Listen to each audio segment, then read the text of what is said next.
बहरहाल देखिए, पहली बात तो यह है कि मेरा अगर आप जाती व्यू पूछते हैं तो मैं मुशर्रफ को पाकिस्तान का नहीं उम्मत मुसलमा का गद्दार समझता हूं। काश उम्मत मुसलमा मुकदमा चलाने के काबिल होती। मैं आइन का गद्दार नहीं समझता। उसकी एक वजह है, रसूलुल्लाह सल्लल्लाहु अलैहि वसल्लम ने फरमाया कि मैं तुम्हें इस उम्मत की मिसाल दूं, ये जस्द वाहिद है, जस्दन वाहिद, एक जिस्म है। एक आदमी को अगर कोई सुई चुभती है, एक उल्फ को सबती है, पूरे जिस्म।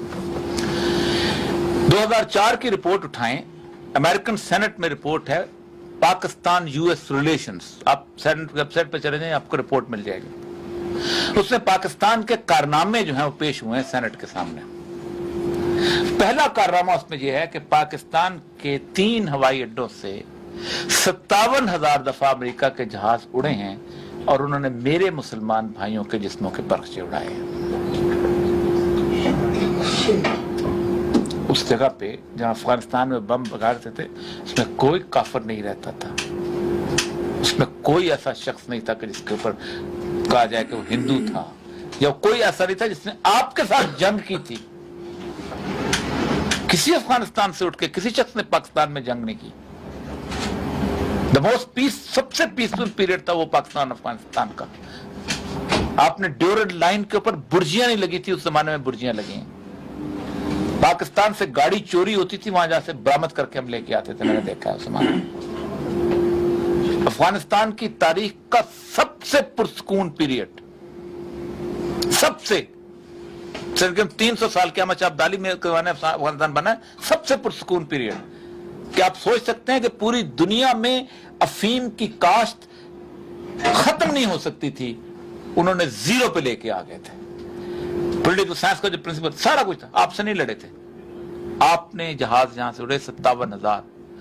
एक तो ये कि उम्मत मुसलमा का मुजरम है, अगर कभी मुस्लिम आपका भी मुस्लिम, और इसका जवाब अल्लाह के यहां भी देना पड़ेगा। और अगर उम्मत मुसलमा में कोई गैरत है तो उसको, मैं आइन के मुजरिम की कोई हैसियत नहीं समझ, छोटी सी बात है। इसलिए कि आइन का मुजरिम होना तो आइन का जिसने लिखा है, या जिस मुल्क का वो आइन जिसको आप 250 बंदा बैठ के जिसको चाहे उसकी शक्ल बिगाड़ देते हैं। आइन बुनियादी तौर पर सेकुलर स्टेट्स के अंदर एक ऐसी चीज बनाई गई है। आपको पता है कि इजराइल का आइन क्या है? एक लाइन का आइन है, the constitution of Israel is तौरा। इजराइल का आइन तौरात है। मुझे किसी ने कहा कौन सी शरीयत नाफिज करें? अगर आप कहते शरीयत, मैंने कहा आइन है पाकिस्तान है ना, इस आइन पाकिस्तान की फैसल रजा अब्दी और तशरीह करता है, इफ्तिखार चौधरी और तशरीह करता है, पीपल्स पार्टी और तशरीह करती है, MQM और तशरीह करती है, कॉम्प्रस और तशरीह करते हैं। नाफिज है ना। कभी किसी ने कहा कौन सा आइन नाफिज करें? फैसल रजा अब्दी का करें। उसका होता यह है कि आप एक आइन वेग होता है। अब आइन की सजा मौत है यहां पर पाकिस्तान में। क्या पाकिस्तान में कुरान के इनकार की सजा मौत है? इसका मतलब पाकिस्तान में कुरान से सुपीरियर एक चीज है, वो आइन है। और ये सेकुलर स्टेट्स के अंदर हमेशा होता है कि लाके लोगों को कहा जाए कि उनके अंदर कोई और चीज आ ना सके।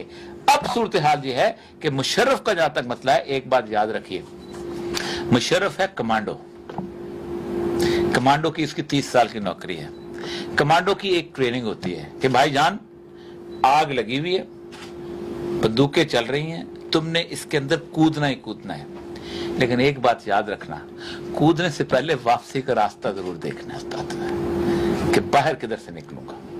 ये हो नहीं सकता कि उसने वापसी का रास्ता न देखा हो। एक दूसरा, मुशर्रफ का उन्होंने रोल डिटरमिन किया हुआ है इस आगे आने वाले 3-4 महीनों में। मुशर्रफ ने जाना होता तो बहुत पहले चला जाता, और वो जो रोल उसका डिटरमिन है, उस रोल के अंदर उसने निकलना है। ये जो अदालतें हैं, ये अब इफ्तिखार चौधरी के बाद क्यों केस शुरू हुआ है कि अदालतों से अपनी मर्जी का फैसला लिया जाएगा। आप खुद सोचें ना, आपने जो केस बनाया उसके खिलाफ क्या बनाया है? 99 के बाद वो बनाया ना, अभी बनाया, 99 का नहीं बनाया। ठीक है, ये बिल्कुल ऐसे ही है कि आप ये कहें کہ وہ بندہ جو اندر سے دروازہ توڑ کے اندر داخل ہوا ہے وہ تو جرم نہیں ہے, یہ گلاف توڑنا اس کا جرم ہے.